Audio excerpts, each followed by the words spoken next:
രാജ്യത്തെ ജനങ്ങൾ അർപ്പിച്ച വിശ്വാസം സംരക്ഷിക്കാനും ജനങ്ങളുടെ സ്വപ്നങ്ങൾ ക്രിയാത്മകമായ പ്രവർത്തനങ്ങളിലൂടെ ഫലവത്താക്കാനും പാർലമെന്റ് അംഗങ്ങളോട് ഉപരാഷ്ട്രപതി ജഗദീപ് ധൻകർ ആഹ്വാനം ചെയ്തു. യുവാക്കൾ എല്ലാം നിരീക്ഷിക്കുന്നുണ്ടെന്നും അവർ ചോദ്യങ്ങൾ ഉന്നയിക്കുമെന്നും അദ്ദേഹം പറഞ്ഞു. അരുണാചൽ പ്രദേശിലെ ദോയിമുഖിൽ രാജീവ് ഗാന്ധി സർവകലാശാലയുടെ 22ാമത് ബിരുദദാന ചടങ്ങിൽ സംസാരിക്കുകയായിരുന്നു അദ്ദേഹം.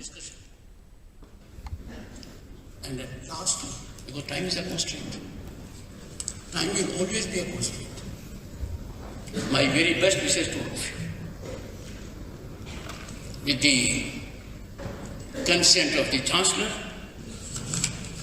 Suresh Babuji, I invite members of the faculty and students, boys and girls, to be my guests in batches at the Indian Parliament.